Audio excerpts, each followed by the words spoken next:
And what do you remember about your step-grandmother? Minnie Edwards, Yep. Minnie Richter Edwards. Yep. Wilhomena, right? Well, we didn't ever call her that because her niece was called Wilhomena. Wilhomena Toulouse was her niece. Oh. That would have been Clara Cooley's daughter. She was never Wilhomena Edwards. No. There's only one Wilhomena Edwards. But Wilhomena Edwards would have been my step-grandmother. I see, I see. And, of course, I didn't know her when she first came because I wasn't born yet. She homesteaded over on the west side of Powder River where the Coolies were. And it's kind of amazing. I always thought the Coolies were there first. And maybe they were there, but they actually did not have a homestead. The homestead is in Minnie Richter's name.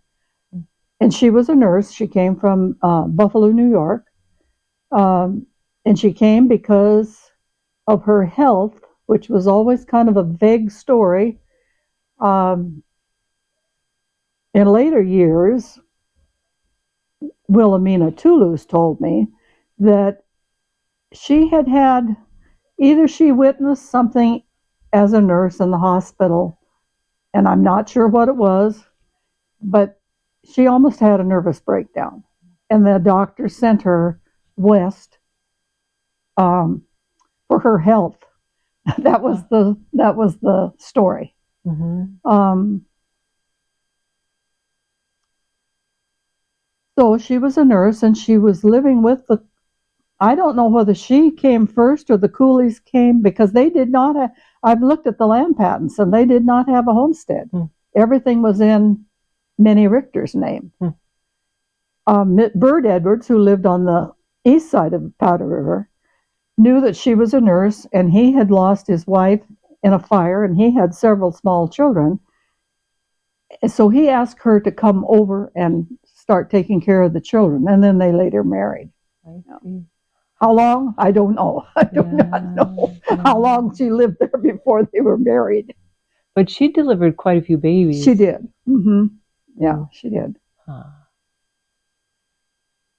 Anyway, just incredible knowledge that you But she was a quiet person. Was she? Mm-hmm. Yes. Yeah. But very efficient.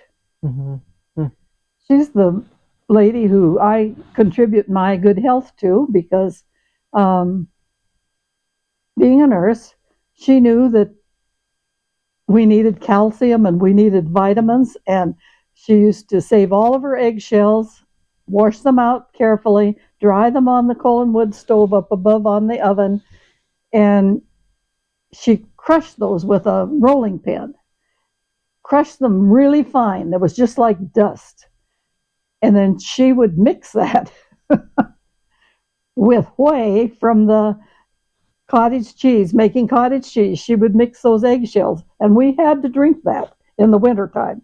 We had to drink that, whether we wanted to or not. Oh boy. And then, of course, in the spring, she fixed dandelion greens and everything that she was sure we were healthy. We really were healthy. So original home remedies. Yes, home remedies. Wow. Right. Great story.